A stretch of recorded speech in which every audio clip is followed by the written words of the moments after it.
tarvis ja nagu näete, me seekord ei ole stuudios, vaid kevad on käes, ilm on ilus, soe ilm on väljas igal pool. Meil on lihtsalt paksemad riided sellepärast seljas, et lihtsalt niisama väljas on hea, mõnus ja soe.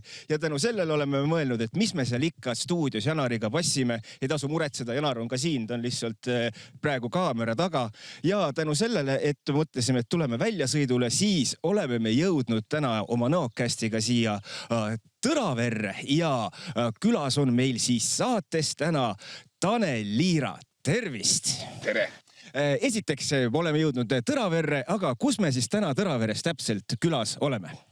No omal ajal siis Tuultemäele Hiiretalu maadele rajatud teaduslinnak Tõraveres, Tartu Observatoorium.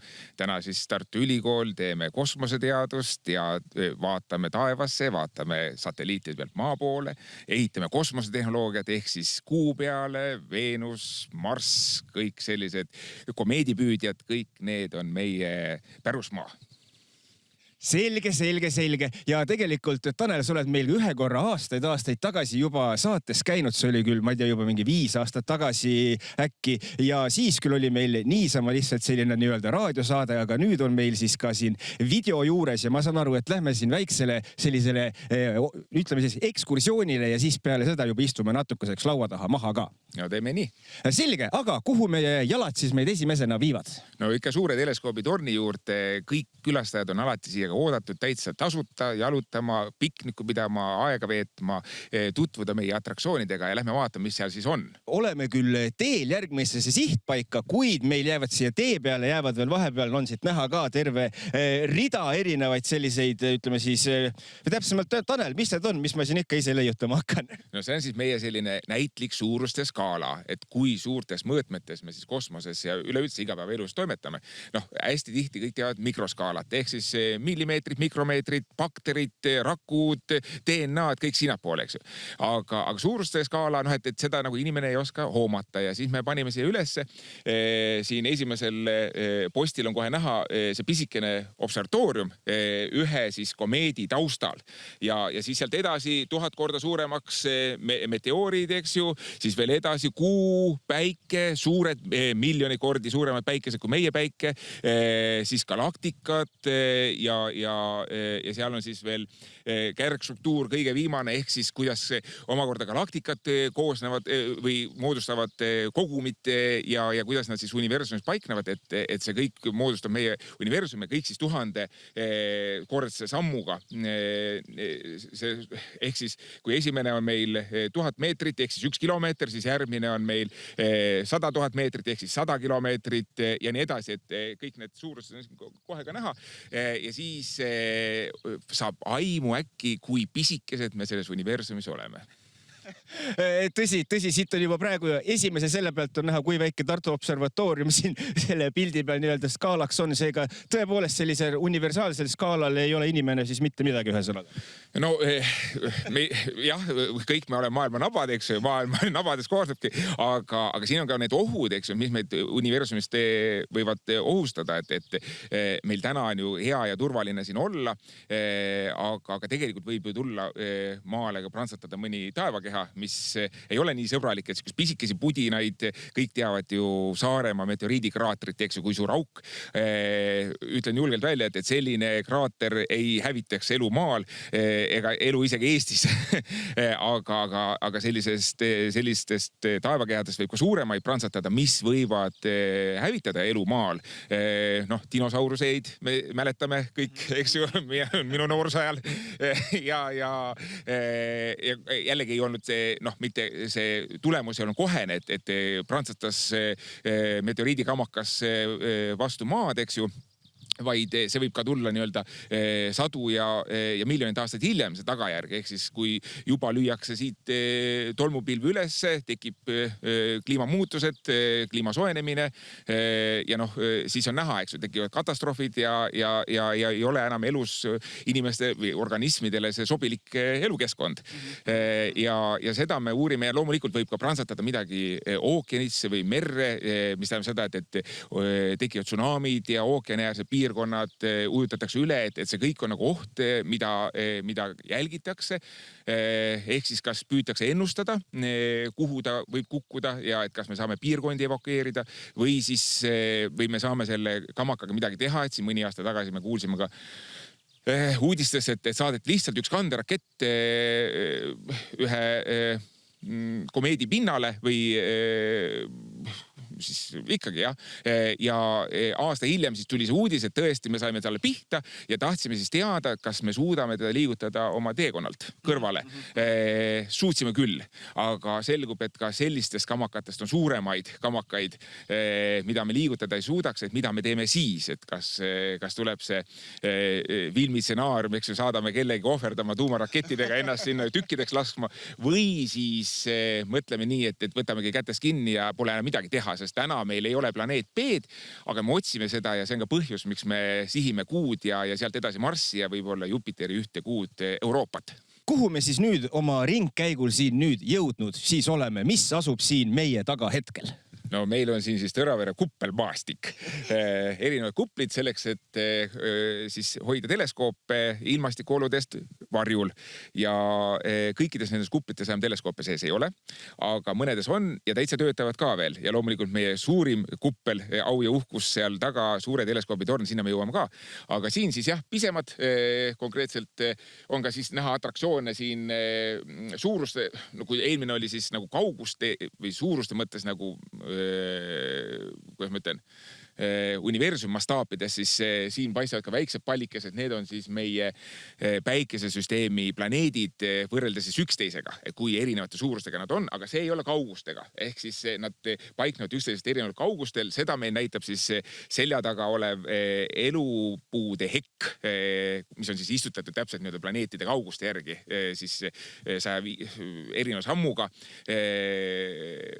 aga konstantse sammuga kuni lõpuni välja, eks ju, et alustades siis Merkuurist ja lõpetades siis seal viimaste planeetidega. Aga see on jah suuruste järgi, et kui väike on meie planeet, see on siis sinine kera seal, kui sa märkad, et kui väike meie planeet ainuüksi meie oma päikesüsteemis, eks ju, siis me räägime nagu muudest mastaapidest universumist, siis selles suhtes, et ma jälle jõuan oma jutuga sinna mure kohta, ma saan aru, et inimestel ei ole see mure, aga kliimamuutused on mure inimkonna jaoks. Ehk siis planeet ise nii pisikene, et ausalt öeldes oleks täiesti ükskõik, kas see planeet seal on või ei ole, kas ta pühitakse minema ühe hetkega või mitte. See universum ei igatse ka seda, ta on nii pisikene, aga probleem on meie jaoks, ehk siis inimkonna jaoks, kas meie saame siin hakkama ja kui meiega midagi juhtub, siis tõenäoliselt saab ka planeet ilma meieta väga hästi hakkama. Aga küsimus selles, et kas meie tahame oma pillid kokku pakkida ja öelda, et nüüd on siis kõik, suutsime ühe planeedi pekki keerata ja nägemist, eks ju. Et igal juhul kliimamuutus toimuvad ja sellega me peame harjuma. Meil siin Eestis on täna täitsa hea olla veel. Meil on puhast vett, meil on normaalsed ilmad, eks ju, aga mujal on see juba natuke keerusem ja võib-olla isegi märgatavam. Aga ühesõnaga see pisikene planeet, see sinine, siis võrreldes teiste planeetidega on siis meie planeet, aga olgugi, et need teised planeedid on see suured kõrval, siis ega me seal elada ei saa, sest ainult esimesed 4 planeeti on kiviplaneedid. Ja kui te uudist lugesite, siis ükskõik, kuidas me oma planeetiga nüüd ei hoiaks ega ei hakkaks hoidma, siis täpselt 1 miljard aasta on see, kui meie päike on paisunud nii palju suureks, et meie planeet sulab ülesse. Nii et igal juhul me selleks ajaks peame olema oma planeedilt lahkunud, kas siis hävitades koos meiega planeedi või siis mitte, aga lihtsalt meie planeet muutub nii kuumaks, et siis enam siin elada ei saa mitte mingisugustel tingimustel, nii et see meid ootab ees. Kiiret ei ole, selles suhtes, et miljard aastat päris suur, pikk aeg, eks ju. Aga muretsema peame ikkagi sellepärast, et kui me liigume selles suunas, et meie noored ei huvitu enam inseneeria ja reaalvaldkondades, siis kahjuks võib juhtuda niimoodi, et meil varsti ei ole neid inimesi, kes suudaks inimkonda kuidagi nagu päästa. Nii et igal juhul teaduse ja kosmoseteaduse populariseerimine on täna selline aktuaalne. Ja nüüd järgmised, kui need esimesed 4 on siis kiviplaneedid ja need siis koos päikese paisumisega sulavad ülesse, siis need järgmised on gaasihiiud ja nende peale me igal juhul minna ei saa, ei ole võimalikki, aga tõesti, seal on Jupiteri näiteks on väga palju kuusid, Saturnil samamoodi, et on lootust, et mõned kuud on sellised meie kuust natuke suuremad ja võib-olla isegi Marsi suurused või natuke pisemad, ja on ka tahke pinnaga. Ehk siis põhimõtteliselt on selline käik praegust, et me tahaks minna kindlasti Kuule, Kuult edasi Marsile ja Marsit siis sinna Euroopa peale, mis on täna selline jäämaailm, seal all on ookean, me isegi tunneme huvi, kas seal võiks olla elu või sellist nagu rakutasandil, et elus organisme. Ja kui seal ka ei ole, siis inimene vajab vett ja kuna, kui päike hakkab paisuma, siis see planeet või tähendab Kuu sulab ülesse ja võib-olla me siis meie lapse, pane kinni, lapse, et need siis 1 miljon korda lapselapsi, et jõuavad sinna pinnale, võib-olla nad on tolleks ajaks juba muutunud, võib-olla me oleme endal kasvatanud lõpused millegi hingata ookeanis, aga vett me vajame ja sinna me liigume, et see on siis üks koht, kuhu tahaks inimkonda veel viia. Aga miljard aastat on nii pikk aeg, et võib-olla me oleme selleks ajaks täherändurid ja suudame hoopis teiste tähesüsteemide planeetide reisida. Nii et unistada võib ja ei saa öelda, et me ei tahaks avastada universumit. Ei, seda kindlasti, aga siit ma panen kohe kiiresti sellise küsimuse ka veel küsimuse juurde, et see Mars ja Euroopa käisid nagu mõlemad läbi, aga kumb see nagu tõenäolisem siis on, et kuhu seda nii-öelda inimelu luua saaks, et kas oleks see siis Mars või pigem oleks see Euroopa, mis on siis see Kuu? See on nii pikk jutt, et esiteks selleks, et Marsile jõuda, meil on väga palju probleeme lahendada ja seda püüab teha praegu Artemis. Ehk siis Artemise missiooni käigus kõik teavad, et tehti tiir ümber Kuu. See oli siis nüüd üks Artemise missioonidest viia siis mehitatud lend ümber Kuu. Järgmine on siis see, kus tahetakse juba Kuu pinnale viia ka inimene ja kindlasti üks naine ja kindlasti üks värviline inimene, sest praegust on seal käinud ainult valge mees, eks ju. Ja siis me hakkame Kuu pinnalt looma Kuule baase. Me püüame hakkama saada võõras keskkonnas, sest Kuule lendab umbes 3 päeva, tagasi ka 3 päeva, nädalaga käime ära. Ehk siis me saame väga kiiresti reageerida. Kui inimene satub hätta ja mitte ühtegi inimest ei saadeta surema. Et igal juhul me tahaks teha teaduskatseid nii, ma meietan selles suhtes, et mitte meie siin Tõraveres, vaid kõik, kes tegelevad kosmoseteadusega üle maailma, ESA, NASA, Elon Musk, SpaceX ja mitte ainult Euroopa ja Ameerika, vaid ka Hiina ja siis India ja loomulikult Venemaa ja ka Jaapan. Jaapan lööb õnneks, Jaapan lööb meie missioonides ja Artemise missioonides kaasa väga hoolsalt. Et ühesõnaga Kuu on see, kus me kõigepealt tahaks teada, kas inimene saab hakkama võõras keskkonnas, kosmosetingimustes. Sealt edasi me saame Marsile minna, sest selgub, et maalt otse Marsile on väga keeruline lennata.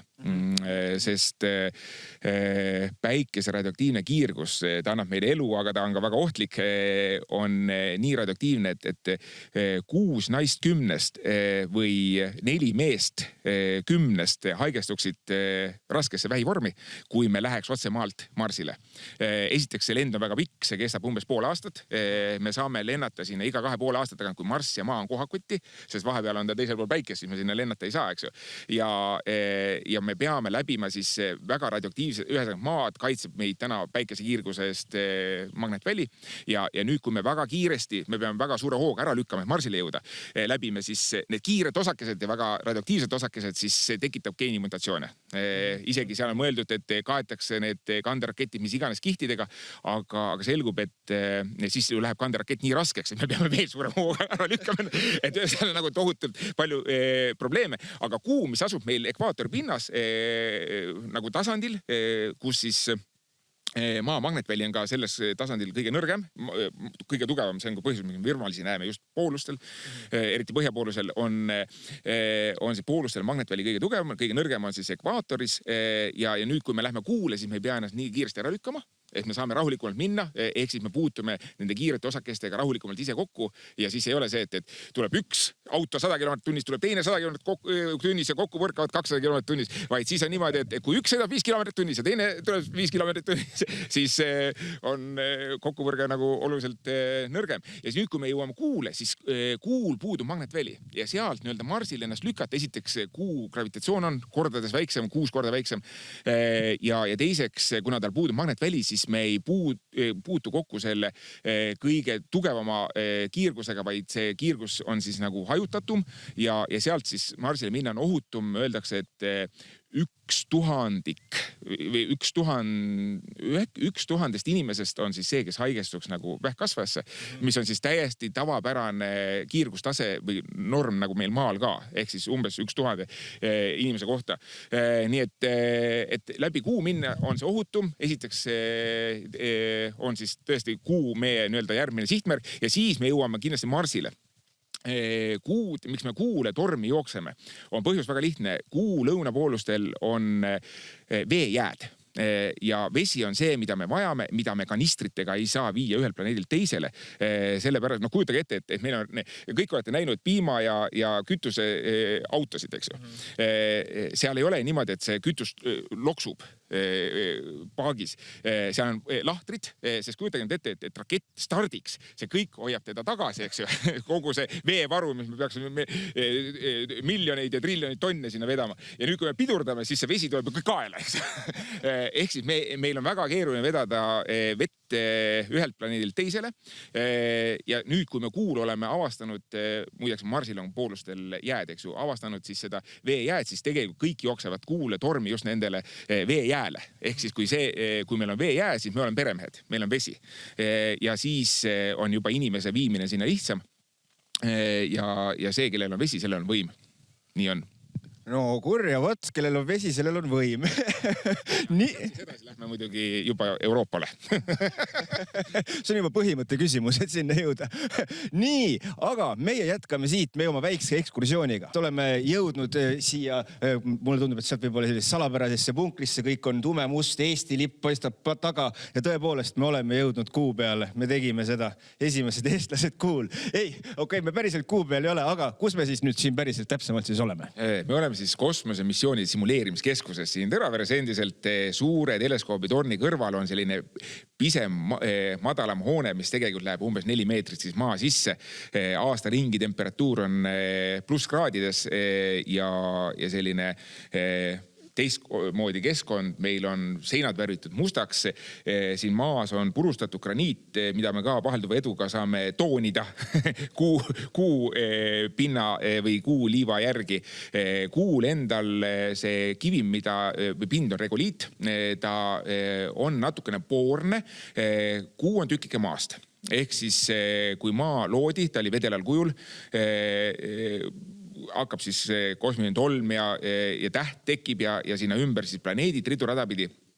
Siis üsna varastel aegadel me saime pihta sellise Marsi suuruse vedela kamakaga. Theia oli selle planeedi või selle taevaga hüpoteetiline nimetus, mis murdis siis tükke maast ja need olid siis vedelal kujul, tilgakesed jäid ümber maakera liikuma ja sinna koondus natukene suuremaks ja lõpuks siis selliseks keraks pall kuu, meie kuu. Marsil on 2 kuud, Phobos ja Deimos, hirm ja õudus on nende nimed ja nemad on sellised sinna kinni jäänud meteoriidikamakad. Nad tõesti on kartuli kujuga, nad ei ole ümmargused, ehk siis need on tulnud sinna hiljem. Aga meie kuu tõesti tekkis koos maaga, ta on nii ümmarguseks lihvunud tänu sellele, et me teame füüsikas, et kõik ained võtavad minimaalse energiaga kuju. Inimesel minimaalse energiaga kuju või koht on seal diivani peal teleka ees, eks ju. Aga ainetel on siis kombeks võtta selline kerajas kuju, sest siis ta peab kõige vähem nii-öelda nagu tööd tegema, et ennast koos hoida. Seal juba on pindpinevusjõud ja muud jõud, mis seda aitavad. Nii et kuu on hästi ümmarguseks lihvitud just selle tõttu, et ta tekkis ka vedelal kujul ja ühtlasi, kuna ta siis on nagu noore maa toore struktuuriga, siis see on nagu laavakivim ehk siis hästi poorne, hästi kerge ja regoliit on jah selle kivimi nagu nimi. Me oleme Kuul on varem käidud, täitsa 6 korda 12 inimesed on astunud Kuu pinnale ja ära on toodud 300 kilogrammi kive. Ja sellest me kõike seda teame, et see ei ole niimoodi, et me kujutame seda ette. Aga Kuud katab hästi paks tolmukiht. Seal ei ole koristatud, eks ju, väga kaua aega. ja see tolmukiht koosneb pisikestest klaasitükikestest, mis siis on meie jaoks nagu surmav, ehk siis kui see jõuaks kuidagi meie kopsu, siis ta kriibib meie kopsud veriseks ja meil enam hapnikku verre ei pääse ja me sureks. Nii et see on üks väljakutse, minna sinna kõvasti tolmutama, nii et muuta see inimesele nagu ohutuks. Ehk siis ilma skafandrita me täna Kuul kindlasti hakkama ei saa. Aga kuna seal see tolm saab tekkida tänu sellele ladestuda, et seal puuduvad tuuled, siis see on, tähendab meie jaoks seda, et need jäljed, mis sinna jõudsid Apollo missioonidega, kõik need 12 inimest, need jäljed on seal endiselt näha ja olemas, et need ei ole sinna kuidagi kujutatud ega loodud samasuguses keskkonnas omal ajal.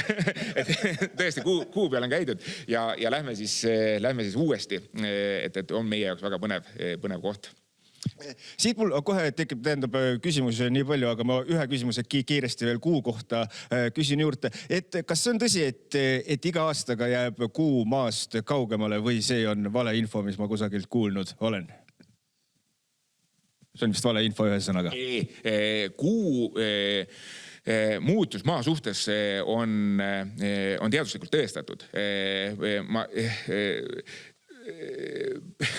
Pigem ma tahaks öelda, et ma peaks seda kontrollima, kas ta ikka läheb kaugemale või ta tuleb lähemale. Okei, selge. Et ühte ta teeb. Tema muutus kindlasti nagu toimub ja loogika on väga lihtne. Meile kõigile on antud, kõiki planeetidele on antud algselt siis mingisugune kiirus, mitte et keegi nagu oma käega oleks lükanud, vaid see on looduslikult paika loksunud ja see muutub. Muutumises läbi aegade lihtsalt meie jaoks see aeg on väga pikk, kui see muutus toimub, et kindlasti mitte päevade, tundidega, sekunditega, vaid me räägime ikkagi täna miljonitest aastatest ja ühe inimese eluaja jooksul see muutus on nii väike, et seda tõesti ei pane tähele. Ja see muutus toimub kõikide planeetidega. Ehk siis kõik planeedid liiguvad päikese suhtes ja Kuud planeetide suhtes ja nüüd sõltub sellest, kui meie kiirus jääb väiksemaks, siis me lähme tähele lähemale ja samamoodi kui Kuu kiirus jääb väiksemaks, siis ta tuleb maale lähemale.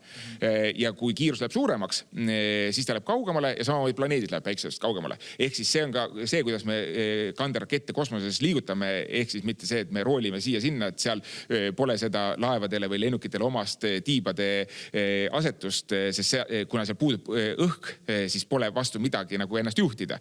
Ja siis me saamegi juhtida ennast sellega, et kui me anname hoogu juurde, siis me liigume kõrgemale, võtame hoogu maha, liigume madalamale. Ja üldiselt on siis see, et ka meie ISS rahvusvaheline kosmosejaam tuleb maale lähemale, kuskil 600, 400, 300 kilomeetri kõrgusel ta patseerib ja siis aeg-ajalt antakse talle hoogu juurde, ehk siis tõstetakse kõrgemale. Muidu kukuks maa poole. Nii et ma sinu vastusele ütleks, et ma pean seda kontrollima, kas Kuu liigub kaugemale, mulle endal tundub, et ta liiguks pigem nagu lähemale. Nii et meid ta täna ei ohusta, pole vahet, kas ta läheb kaugemale või lähemale. Muidugi teda mõjutab ka päike, et selles suhtes võib täitsa olla loogiline, et ta võib ka kaugemale liikuda. Nii, ning oleme jõudnud edukalt Kuu pealt tagasi siia samma Tõraverre ja oleme järgmises siseruumis ja kuhu me nüüd siis jõudnud oleme? Me oleme jõudnud siis suure teleskoobi torni, suure teleskoobi juurde. Meie vaataja selja taga on teleskoop, aga siin on teooria. Nii, nüüd võite rahulikult võtta mugavalt istet sisse, seepärast, et tund aega räägime, kuidas asi töötab. Sobib. Kahjuks on nii, et läbi teleskoobi vaadates kaugel olev täht, päike, täpp, on ikka täpp.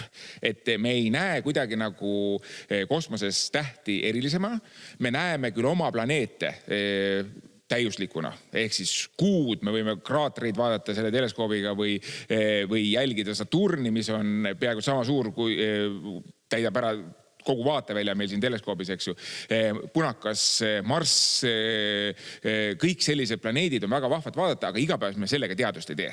Ehk siis see ei ole nagu meie eesmärk, me näitame neid alati, kui tullakse meie juurde vaatlema või vaatama ja järgmine vaatlusõhtu ongi meil järgmine nädal reede, 24. aprill on siis selle kevadhooaja selline viimane avalik vaatlusõhtu või tähtede õhtu, kus kõik külalised on meie juurde alati oodatud, saavad ise ka piiluda teleskoobis sisse. Kui on pilvesilm, siis meil on loengud, ettekanded, lastel on alati tegevused, et tasub tulla kord kuus, oleme sättinud sellise aja, kus kuu on hästi nähtav ja siis saame vaadata. Suvel me ei vaata, liiga valge on ja hakkame uuesti sügisel pihta, nii et on selline vahva üritus nagu tähtede õhtu või siis avalik vaatlusõhtu, et tasub hoida reklaami silma peale ja tulla siia. Aga kuna täht on täht, siis mida me seal tegelikult siis näeme? Et selle sama teleskoobi küljes on spektromeeter, siin paar korrust allpool läbi optilise kaablite on ka spektromeeter või spektrograaf, mis siis registreerib tähtedelt tulevat infot. Ja see, mida me näeme, on siis siin ka näha, ehk siis me näeme spektreid. Te teate, et ained koosnevad aatomid. Ja aatomitest toimuvad siis elektronide üleminekut ühelt orbiidilt teisele, ehk siis nad saavad liikuda kõrgemale või madalamale. Ja see on siis nii-öelda nagu kindlate järkude kaupa, et see ei ole niimoodi, et üks elektron liigub kogu aeg nagu järjest lähemale aatomi tuumale, vaid ta saab esimesel orbiidil olla, seal saab olla 2 elektroni, järgmisel orbiidil siis 2 on ruudus, ehk siis teisel orbiidil ruudus on 4 korda 2 on 8, 8 elektroni, järgmisel on 3 ruudus on 9 korda 2 on 18 elektroni. Et need on kindlad elektronide arvud, nagu palju tohib siis elektroni olla aatomi orbiitidel. Nii, ja kui see elektron nüüd liigub allapoole, siis aatom kiirgab valgust. Ja kui ta liigub kõrgemale, siis aatom neelab valgust. Ja ta saab neelata valgust siis kindlate portsjonite kaupa. See tähendab seda, et elektron saab minna kas 1 orbiidi võrra või 2 orbiidi või 3 orbiidi võrra ja sellest siis sõltub nüüd see, missugune värv siis seda aatomit tabab. Või vastupidi, ehk siis kui ta kukub kõrgemalt alla, ehk siis mitu orbiiti ta kukub, seda ta kiirgab just täpselt selle laine pikkusega valgust ära, ehk siis seda värvi. Ehk siis see orbiidi vahe ja laine pikkus on omavahel seotud, mis värvi me siis näeme. Ja see siis tekitab meie spektrioontesse sellised mustad kriipsud. Loogiline on lihtsalt see, et kui inimesed vaatavad spektrit, siis kõige tuntum spekter meil siin maal on vikerkaar. See on õhuspekter. Umbes samasuguseid värve me näeme ka teistel tähtedelt ja sõltuvalt siis sellest, kus need mustad triibud on, me siis näeme seda, missugused elemendid on selles tähes tekkinud. Ehk siis täht on nagu üks tuumareaktor, hakkab vesinikust looma siis kõiki elemente ja kui teie käest kunagi küsitakse, kus te olete pärit, kus sa pärit oled? Maalt. Kus maalt?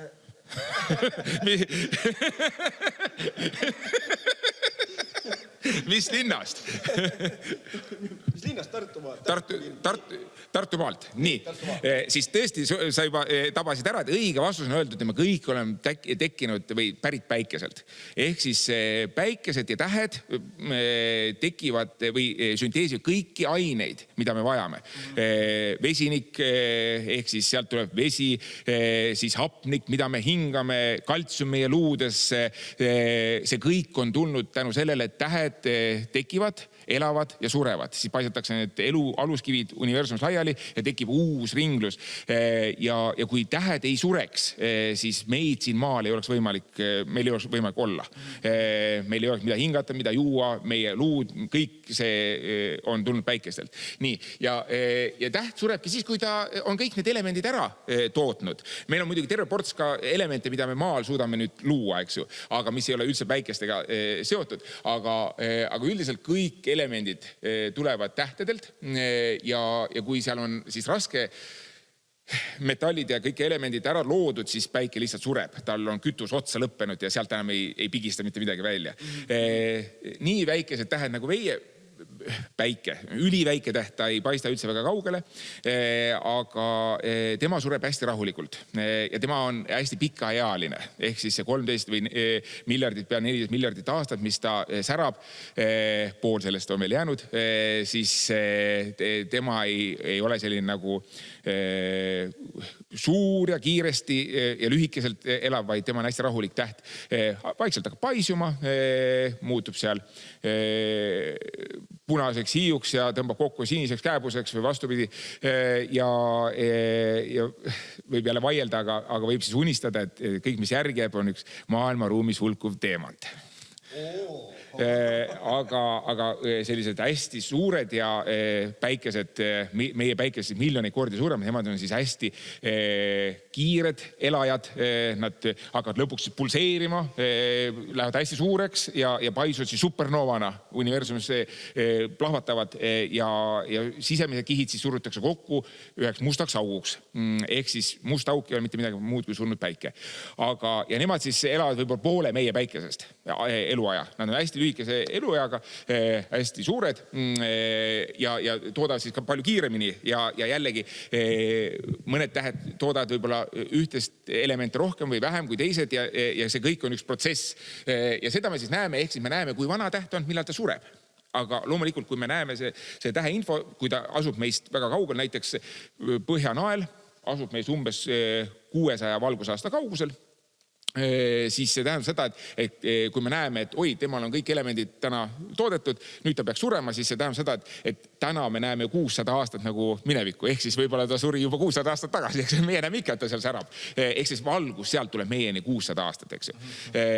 Meie lähim naabertäht, samasugune päike nagu meie päike, Proxima Centauri, seal on neid pudinaid rohkem, siis umbes 4,2–4,5 valgusaasta kaugusel, ehk siis 4 aastat tuleb valgus seal umbes meieni. Et me näeme, mis seis on, aga on ju veel kaugemal olevad tähti. Nii et see info tuleb. See loomulikult meid huvitab, kas tähtede ümber võiks olla planeete ja siis see tähendab seda, et me jälgime kahte asja. Me jälgime seda, kas see täht võngub. Ehk siis, kui te keerutate midagi enda ümber, mis on väga raske, siis te hakkate ju võnkuma. Kivi, vasaraheide, eks ju. Et vaata, kuidas siis hakkab võnkuma. Samamoodi juhtub tähtedega. Ehk siis, kui nende ümber on raske planeedid, siis nad hakkavad vaikselt võnkuma. Seda me jälgime ja seda, kas nad vilguvad. Ehk siis, kui sealt läheb päikese eest või tähe eest läheb midagi mööda, siis ta korraks tõmbab valguse maha. Ja seda me ka jälgime. Ja mis on eestlaste eripära, me oleme nagu loomupäraselt sellised aeglased. Ja kui muu maailm väga mingid teleskoobid, umbes meie teleskoobist jällegi kordi suuremad, siukesed 35 meetrit peegli läbimõõt, kus meie peegli läbimõõt on 1,5 meetrit. Üks peegel on suurem kui meie kuppel siin, eks ju. Siis ta saab väga palju valgust, ta näeb väga kaugele, aga nii palju on uurida, et seal vahetuvad need vaatlejad väga tihti ja nad ei jõua ühte tähte väga kaua jälgida. Siis meie eestlastena me võime 10 aastat, nagu nüüd näeme, 1999 käis üks vilksatus, järgmine vilksatus käis 2010. Me 10 aastat jälgime ühte tähte ja vaatame, kas ta tõmbab korraks valguse maha ja kui ta tõmbab, siis me oleme järelikult leidnud ühe eksoplaneedi. See annab meile võimaluse ennustada, kui kaugel ta tähest on, sest ta teeb ühe tiiru siis ümber tähe ja see siis jällegi, me paneme kirja linnukese, et me oleme leidnud eksoplaneedi, mis asub päikeses nii kaugel, mis siis teeb ühe aasta jooksul või 10 aasta jooksul ühe tiiru, see on siis selle tähe aasta. Siis see annab meile võimaluse ennustada ka seda, et kas ta asub sellises rohelises tsoonis oma tähest, ehk siis me näeme, kui suur on see ematäht või see päike, kui kaugel see planeet on, ja siis me saame välja arvutada, eks ju, et kas seal planeedil on piisavalt kõrge temperatuur näiteks elusorganismide arenemiseks või muud tingimused, ehk siis lisaks sellele, et seal üldse on mingisugune planeet ümber, annab see meile võimaluse siis tõesti oletada ka seda, et kas seal võiks olla nii-öelda eluks vajalikud tingimused. Ehk siis kas ta asub rohelises tsoonis või siis nagu meie nimetame kuldkiharakese tsoonis. Et kus võiks tekkida elu. Aga ühesõnaga selliseid eksoplaneete, meie päikesüsteemi välise planeete me otsime ka siin Teraveres, aga mitte ainult siin, igal pool otsitakse, lihtsalt mujal vaadatakse neid tähti, mis on kus see vilkumine toimub tihedamini, et mitte 10 aasta tagant. Meil on umbes 5 vaatavat astronoomi, kes selle teleskoobiga tööd teevad ja umbes 60 ööd aastas on need ööd, kus siis me saame neid tähti jälgida ja kogu see info siis jookseb spektromeetritesse ja sealt me siis vaatame nii seda, kui vana täht on, kui kaugel ta asub, kas ta liigub meie poole, meist eemale, punanihe, sininihe, kas ta vilgub või võngub, eks ju, kõiki selliseid asju me saame siis siin teleskoobiga vaadata. Pöörame nüüd pilgu selle teleskoobi poole ka. See on kõige võimsam meil siin põhja pool. Ehk siis ei ole mõtet enam rohkem põhja teha võimsamat teleskoopi, sellepärast, et lihtsalt neid öid, mida saaks vaatlusteks kasutada nii vähe. Ja näiteks, kus väga võimsad teleskoobid on, eks ju, siin Siilis ja Kanaari saartel, Tenerifel, eks ju, need on mägedes, need on pealpool pilvi. Meil kaob ära see mure, et meil on pilves, meil kaob ära see mure, et atmosfäär kuidagi segab vaatlusi ja põhimõtteliselt on kogu aeg nagu taevas meie päralt, et loomulikult need kohad on sellised, kus on kõige parem teleskoope rajada. Aga me ütleme, me saame omaga väga hästi hakkama ka sellist teadust tehes ja pakkudes siis jällegi nagu üle maailma teistele teadlastele ka tuge, ehk siis kui korra on tõesti vilksatus nähtud kuskil, siis me endiselt saame sellega edasi tegeleda, vaadelda ja kinnitada siis neid vaatlusandmeid või tulemusi, mis on ka muu maailm teinud ja sünnivad teadustööd ja ikkagi teadustööd ja sellega me siin toimetame siis astronoomia valdkonnas. Ja loomulikult ka teiste projektide missioonide raames me vaatame ka näiteks väga madalal olev tähti, põhja pool keral põhjataevas olevaid tähti, mida jällegi muu maailm võib-olla seal ekvaatori lähedal ei saa jälgida, et kõik sellised asjad on meil siin olemas täitsa. Selge.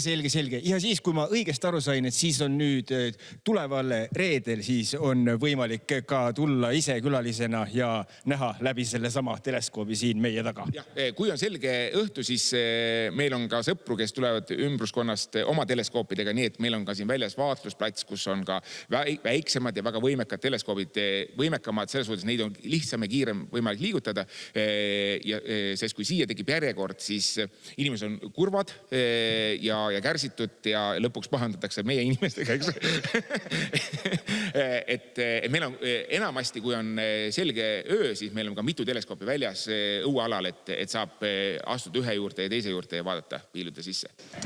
Siin taga, selle koha peal on peegel ja kord 10 aasta jooksul võtame selle peegli siit välja. See protsess on umbes nädal aega, me tõstame seadmeid üles, millega seda siit välja võtta, mis on omal ajal inseneride poolt väga vingelt välja mõeldud.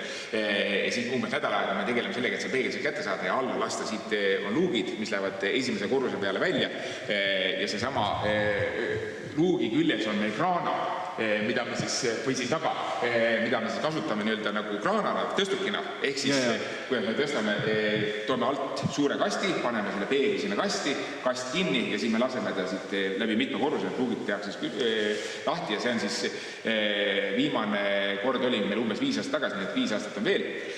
Enno Ruusalepp oli see mees, kes siis on siin insener ja ka väga pikka aega töötanud ja ka haldusjuhi rollis olnud, siis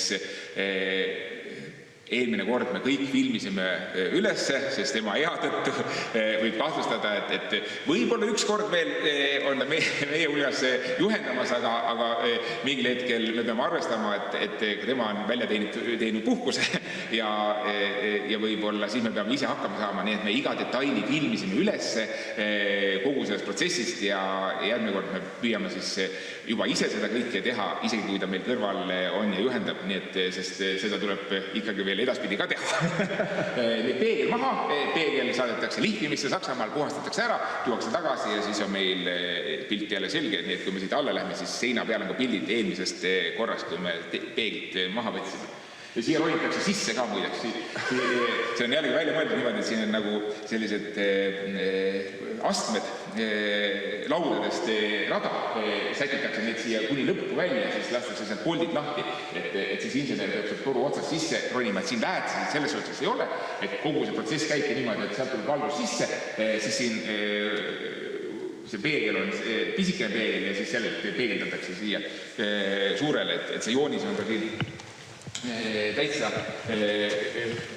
ehitustöö mõte on olemas, et valgus tuleb sisse, siia suurele taha peeglile, siis on seal veel üks pisikene peegel ja siis peegeldatakse, koondatakse valgus ja siis ta läheb juba siia vaatleja silma, et selline kiirte käik. Ehk siis mõte on teleskoopil ikkagi see, et mida rohkem valgust me kätte saame, seda paremaks lähevad pildid ja seda siis tänapäeval, olgu see fotograafia või kaamerate tehnoloogias kasutatakse hästi tihedalt, et üks asi on siis see, et meil läheb tehnoloogia paremaks, teine asi on see, et me oleme avastanud ka siis sellised selgendavad katted, mitte ainult meil siin Tõraveres, vaid tõesti fotograafid igal pool. Ehk siis me teame, et igalt peegli kihilt ju peegeldub ära osa valgust ja kuidas teha nii, et see valgus, mis sinna satub, ei peegelduks lihtsalt minema, vaid me saaks selle ikka kätte. Ja siis kasutatakse näiteks selliseid asju nagu selgendavaid katteid, ehk siis hästi õhukene kiht pannakse veel lisakihina sinna peale ja see on siis täpselt valitud nii õige paksusega, et selle asemel see valgus tahaks sealt ära peegelduda.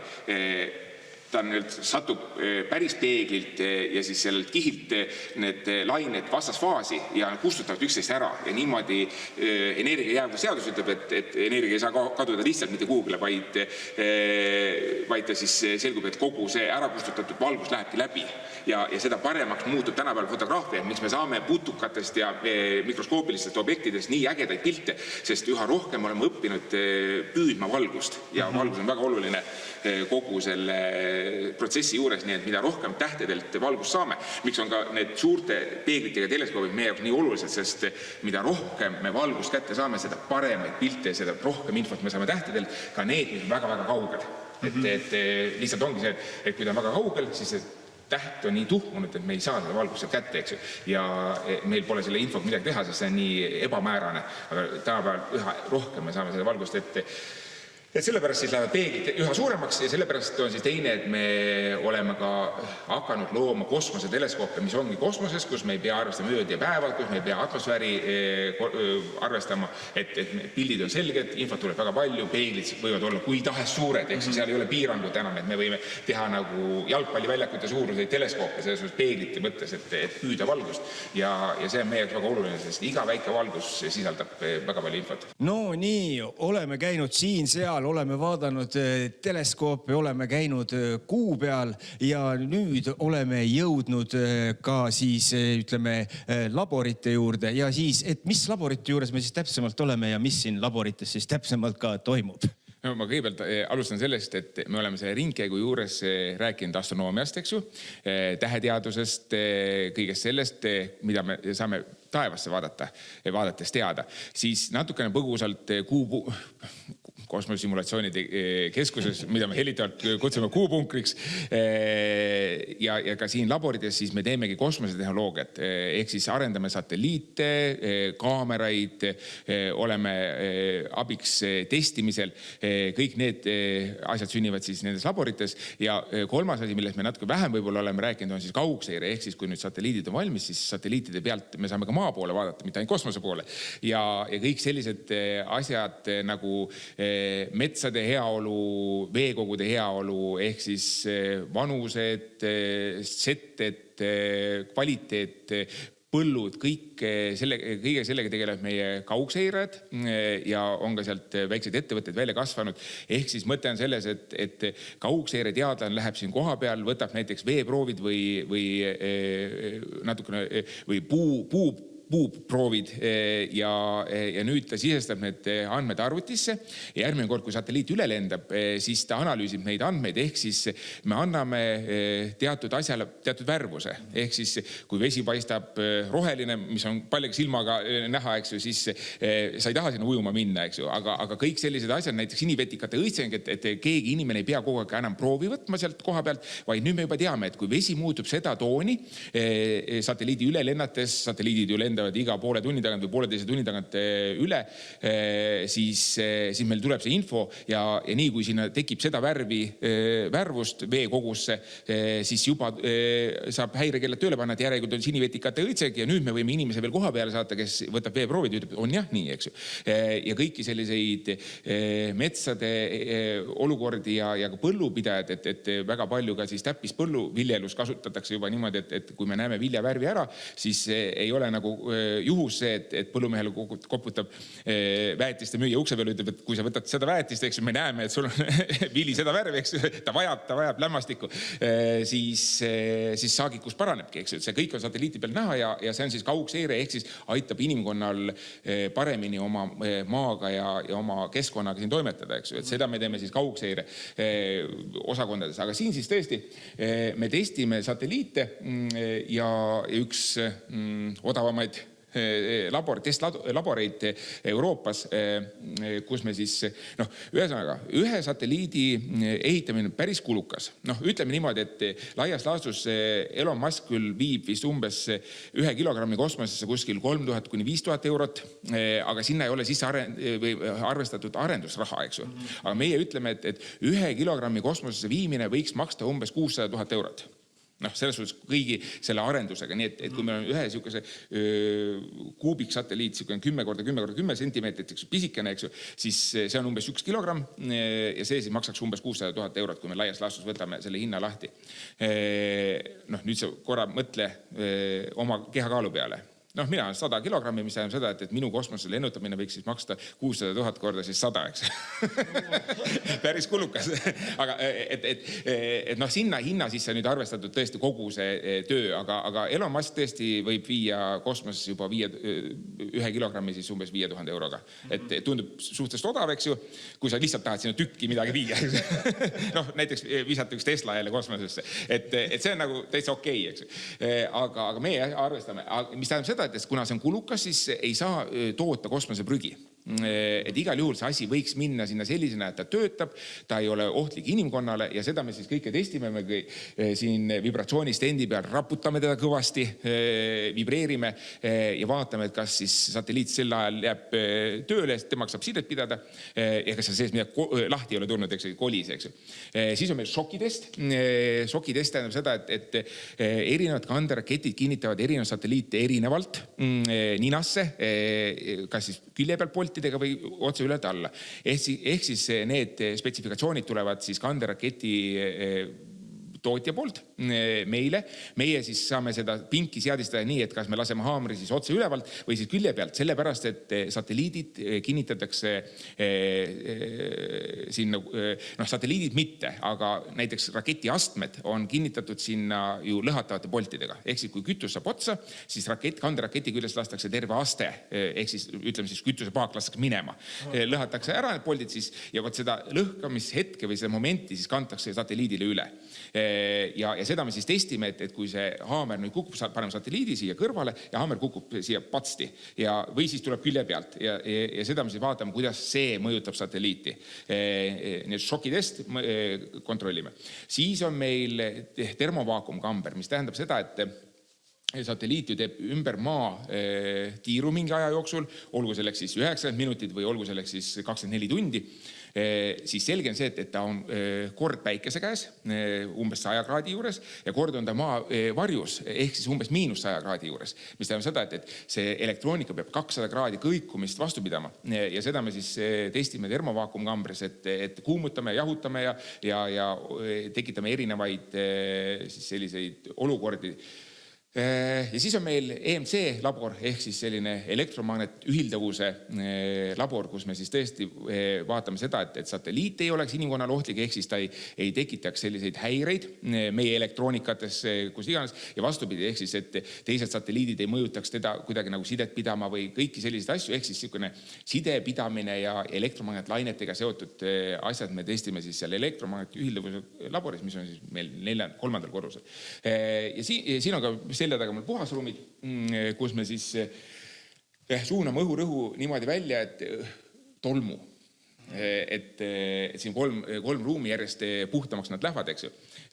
Sest kosmosetehnoloogias ei tohi olla tolmu. Me ei saa võtta, sest see tolmukübe võib tekitada väga palju pahandust.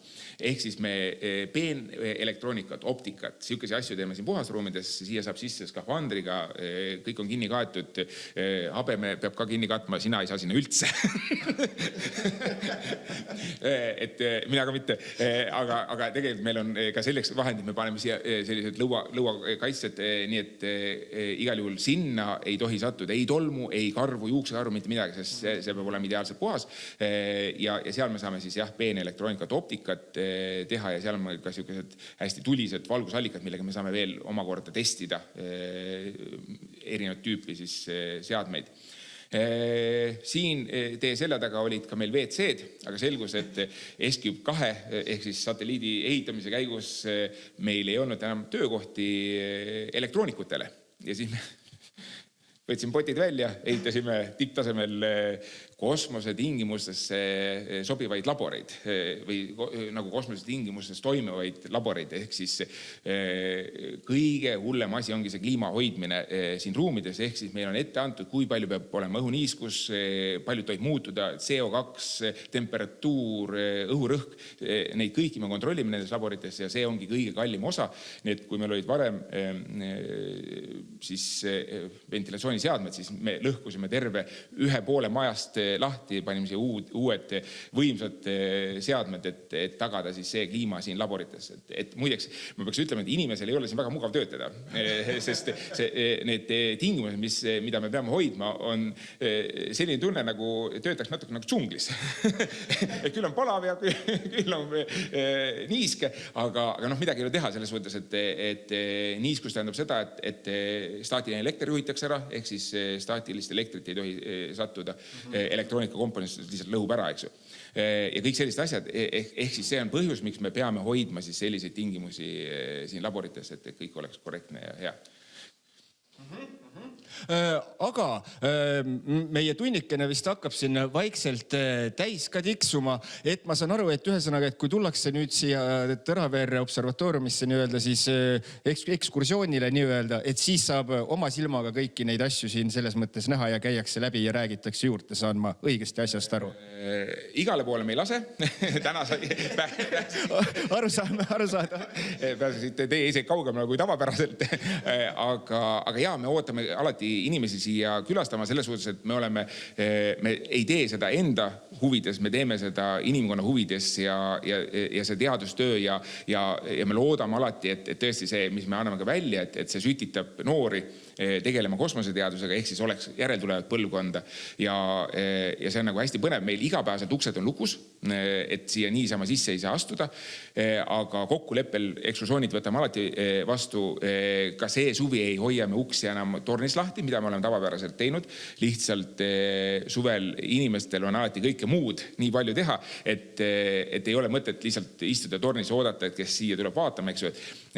Sest meie ekspositsioonid on ka suhteliselt nagu vanad, ehk siis see uus areneb nii kiiresti, et seda me ei jõua nii kiiresti või ruttu välja panna, eks ju.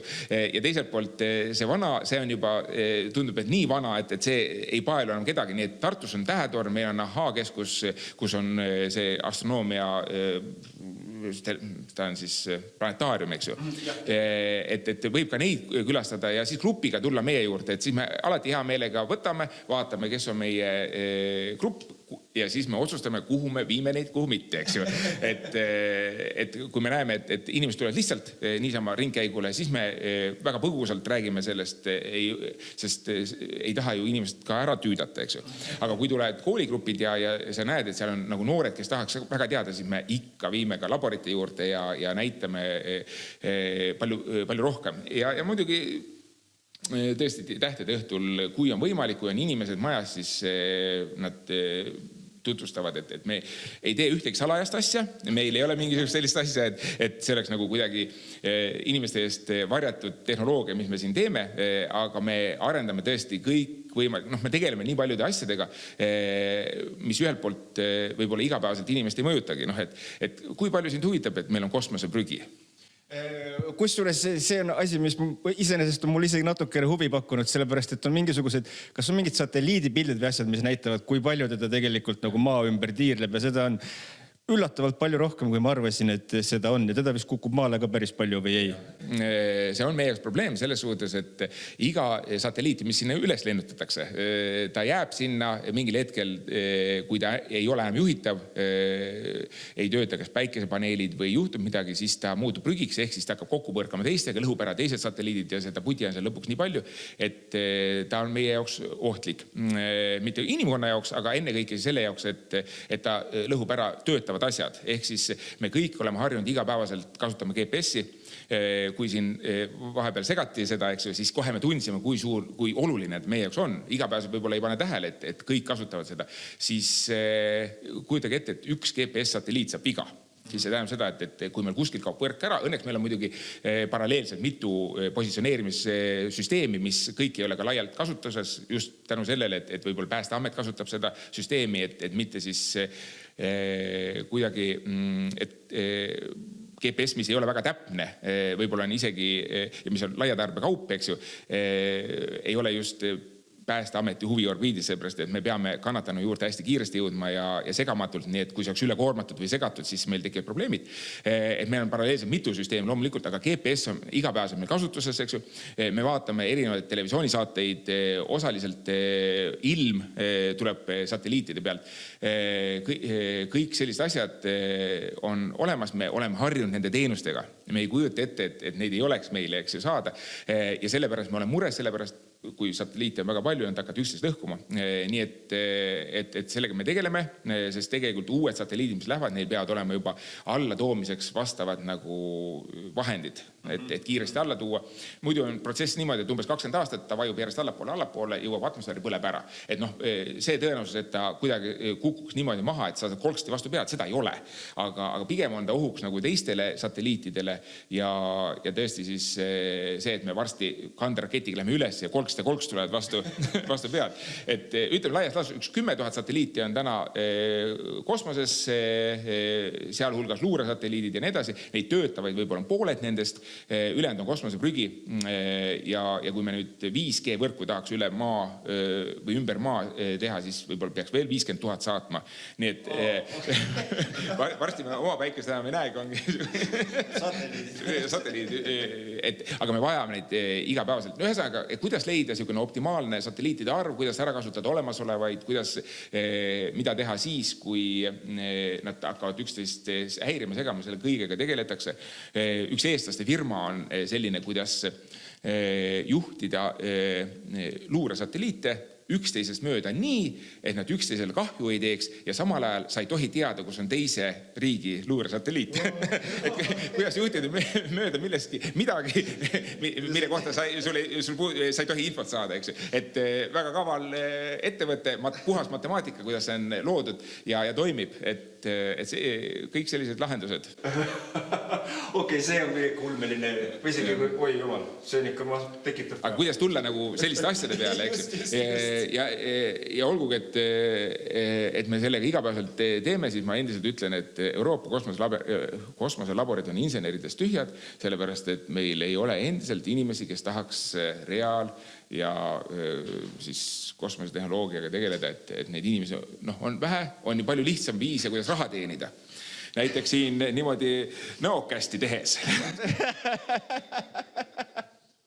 Jep, tõsi, rahamäed.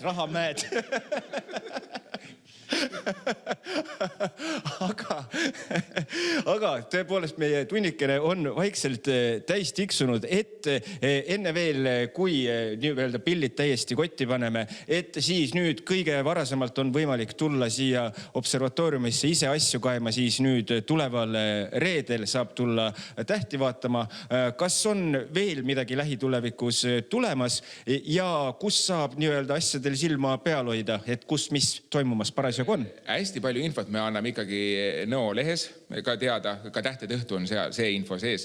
Siis kui on nüüd päriselt huvi Tõraveres ja siin observatooriumis toimuvate asjade vastu, siis on ikkagi meie Facebooki leht Tartu Observatoorium ja on ka siis erinevates ürituste kalendrites sees. Sel suvel tõesti on vaid loetud päevad ka meie suure teleskoobitorn lahti, kus siis me oma inimestega püüame nädalas korra vähemalt uksed lahti teha ja ootame inimesi, huvilisi siia, et ei peaks tulema grupiga, sest et alati ei ole seda gruppi kuskilt võtta, eks ju, kas ma siis ei näegi. Näeb ikka, et jälgige Facebooki gruppi, jälgige kodulehekülge, et kuna me oleme Tartu Ülikool, siis küll pealehel tõenäoliselt meie kohta infot väga tihti leia, aga kosmos.ut.ee on see veebilehekülg, kus kindlasti ka kõik oluline kirjas on. Nii et jälgige meie sotsiaalmeediakanalid ja ikka leiate meid üles. Tulge muidugi. No, super, täpselt seega. Kõik seadke oma sammud siia Tõravere observatooriumisse. Kui siia parasjagu sisse ei saa, siis võib minna Tartusse vaadata A-keskusesse või Tähetorni või on veel miskit. Ma igaks ütlen, Tartu Ülikooli, Tartu observatoorium, mis asub Tõraveres? Ei ole Tõravere observatoorium. Vabandust, tõsi, Tartu Ülikooli, Tartu observatoorium. Tõesti viidete maanteeres ei ole, sellepärast, et kui te tulete Valga poolt Tartu ja Pohtse ette ja kujutage nüüd ette, et vasakule poole näiteks 2 korda Tartu Ülikooli, Tartu observatoorium, Maanteeamet keelas selle sildi ära, ütles, et nii see läbi ei lähe. Ja tegelikult on väga hea, et kui jääb meelde Tõravere observatoorium, me ei pahanda.